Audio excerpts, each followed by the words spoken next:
podcast giant Joe Rogan seemed close to endorsing Donald Trump for president on a recent episode of the Joe Rogan Experience. Let's watch. President for 4 years, and the country was in a great economic situation. Yeah. And it looked like his policies were actually effective, and that it looked like the unemployment was down, all business was building, regulations were being relaxed, more things were getting done. You know, when you look at it from a policy perspective, if you just look at it on paper, what he did was effective. A lot of people think it was effective. You don't like him as a personality, so you ignore that. Don't do that. Look at it in terms of a policy perspective. People liked the ideas that he was putting forward. Rogan, of course, did not hold punches when making his case against the incumbent president. I never thought that Biden was going to make it. I never thought that he was going to be functional. You know, like regardless of what kind of power the president actually has. And it appears under Trump, the president has a lot more power than we think they do. But under Biden, it's like he's handled.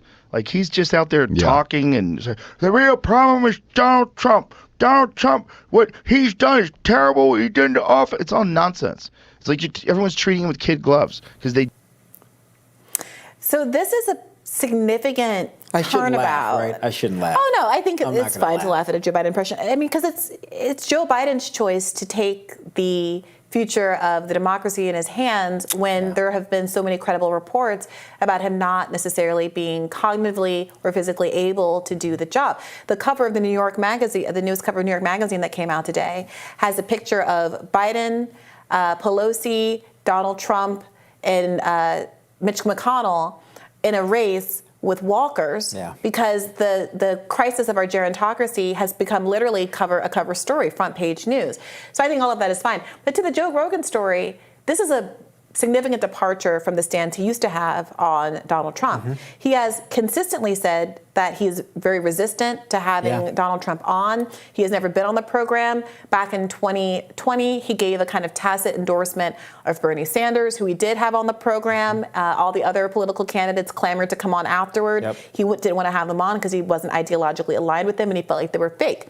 So it's an interesting question. What is it specifically that's caused him to going from, I think that Donald Trump is so dangerous or pernicious or whatever that I don't even want to give him the platform of my show, to saying I might endorse the man? I mean, Bria, I think Rogan is realizing what a great percent of Americans are realizing, and that's just that they don't believe Donald Trump. Rather, they don't believe that Biden, I should say, has the mental faculties to lead the country. These are not sure Michael Singleton's views. These are just what a lot of people in the streets are saying, as they say. And I think in terms of the economy, you know, granted, people may make these arguments that the president doesn't directly impact the economy. I would somewhat disagree with that. The president also appoints the Fed chair. Presumably a conservative president would appoint someone else who would have a different position on how we should tackle inflation versus continuously raising rates. I mean, we're expecting rates to raise again before the end of the year. Powell also stated rates will raise more next year. I mean, so if you're in our age group, you're trying to buy a home, you're paying down student debt, you can forget about it. And so I think Rogan is speaking what many Americans believe, which is the economy's bad. We're spending a ton of money in Ukraine. Immigration is a problem. Hundreds and thousands of people are coming into the country. We have no clue who most of them are. And Joe Biden is either on the beach in Delaware or he's at the White House doing only God knows what. Yeah, I'm open to the idea that there's some policy that's better than Joe Biden's with respect to the economy. What I do have a big issue with, and you alluded to this, is the idea that presidents are largely or even significantly responsible from the economic climate that they inherit. Like, I am no friend of Joe Biden. I don't think that is in dispute. I'm not a Democratic Party voter. I spend all my time on the show criticizing Joe Biden, but I honestly don't think that the economic conditions that we've been living in are because of him. And it's obviously attributable to the global pandemic and recession and supply chain crisis. But you could criticize the positions of the Fed, who was appointed by Biden. And, Sure. and Powell has a lot but of if you do influence that- on the economy. If you do that, then Joe Biden used the word policy like 7 times in that quote without describing a single policy that Donald Trump had when he was in office that magically made the economy better, or a policy that he has articulated for if he gets elected again that would improve upon what Joe Biden overall is doing. economic confidence at the business level, small business level, was indeed greater. Consumer confidence was greater before COVID started, I will add, of course under it was. Trump than under Biden. But of course it was. We had an unprecedented global pandemic. The economy and of Trump the entire probably would have world won if it were shut not down. for COVID, I would say. Right. So I mean, this does feel like, look, what I would like to see if Joe Rogan does have Donald Trump on is to ask him very specific and pointed questions, like Joe Rogan has the capacity to do, about how his economic plan differs from what Joe Biden has done. What would he have done differently than Joe Biden in the pandemic? Would Donald Trump have passed some of the relief programs that did so much to save so many Americans, that halved child poverty? If he were in power, would he continue those programs, unlike Joe Biden, who is now having to justify why he's now presided over the doubling of child poverty? I mean, remember, a lot of the funds that people received during COVID, that was under the Trump administration. Now, a lot of Republican governors disagreed with that, but Trump did make sure most Americans were whole during that process. I agree. Donald Trump ended up sending out more checks numerically than Joe Biden did, because he reneged on his promise. Would Donald Trump be willing to do that again? He's been advocating for more tax cuts that disproportionately go to the wealthy. It's Donald Trump's deficit, that $1.7 trillion in tax cuts that added to the deficit. That's what Nikki Haley is talking about when she called out the Republican Party during the debate. Is he going to be accountable for that too? Can Donald Trump credibly make an argument about how Biden's spending on pandemic relief, much of which did go to helping working people stay afloat and was very popular, that was worse spending, or that was a policy that somehow was worse than all of the tax cuts that he did when he was in office, 85 cents of which, for every dollar of which, went to the top 1% and exploited the billionaire class. Now, Joe Biden's also responsible. The COVID spending also inflated billionaire wealth. Yeah, but I would say, Bree, that Trump could argue that overall consumer and economic confidence domestically and internationally, in terms of our international investors, what is he going to do? Wait a minute, hear me out, who buy treasury notes. That, I would argue, does benefit the everyday person if overall overall economic confidence, I should say, is high. Investors are going to open more plants. They are going to invest more in hiring workers across the country. Now, I know some may disagree with the idea of trickle down, but that does indeed trickle down and benefit the average person. And that is a legitimate argument to make. But if the argument is that Donald Trump's face is so inspiring that it makes the markets rise, then make that argument. But Joe Rogan sat there and said policy, policy, policy, and didn't point to any policies. So if it's just vibes and the markets are inspired by Donald Trump vibes, fine.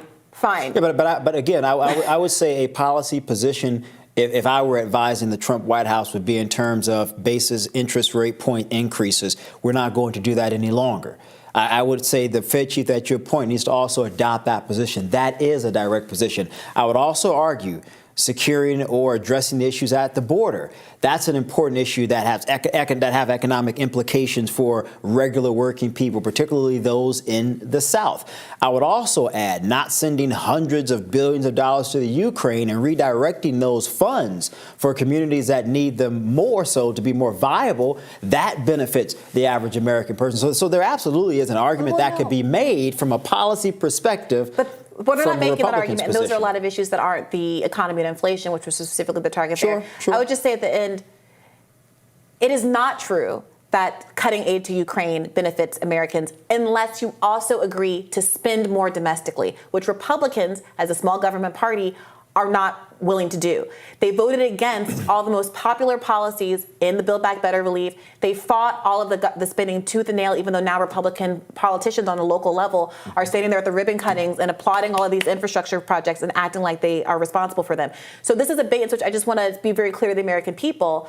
If you like the spending that has come to your state, if you liked the checks that came your way, if you liked the Medicare expansion that allowed you to keep health care through the pandemic, if you liked the distributions that were given to families to cut child poverty, then don't believe just because someone says money on Ukraine would be better spent in America that they're actually going to follow through on that promise if their whole record demonstrates that they do not want any domestic spending. Well, I wouldn't say that they don't want any domestic spending. I mean, I would argue that access to small business loans, small business grants were easily accessible during Trump's administration. But the PPP loans were part of the American Rescue Plan under Biden. Again, I have a lot of problems with that program. But well, PPP was initiated, though, under Trump. Okay, so we can have this shared responsibility issue, but Trump can't simultaneously say Biden and inflation is bad because he did too much spending during the pandemic. Yeah, but my point is access to capital was easily accessible, which is what I should have said before, under Trump than Biden. Why? That is a fact. Why? What do you mean why? We had greater access to capital versus the inflationary. But I'm asking why. If the reason is because we had a global pandemic, then that's not a policy choice that's being made by either of these men. I would not necessarily disagree with that the president can't control a global pandemic.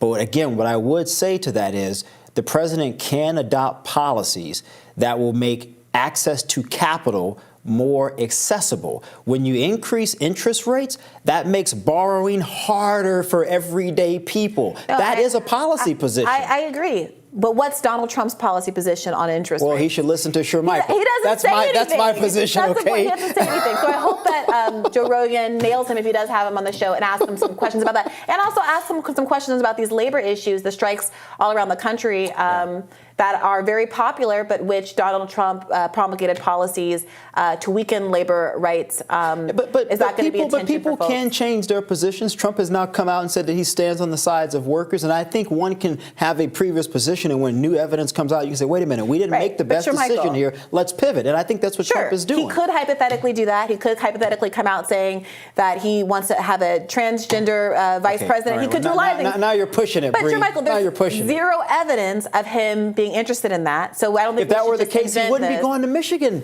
next, or what, this week? And you guys should definitely listen to our, I think it's this week, we should listen to on Wednesday, our coverage with a labor expert, a labor writer, Alex Press, who pointed out that he is not joining the picket line and that the leader of the UAW union, Sean Fain, has explicitly said that Donald Trump and his pro-millionaire, pro-billionaire policies are exactly the problem with this country and why they're going on strike. And to my point, a good leader will recognize the mistakes of their previous positions and change to say there's a need to do better. I think the former president should be given an opportunity to make that adjustment. We have to see what he says when he meets with those workers. He won't be meeting with the union workers, to be clear. He's not joining the picket line.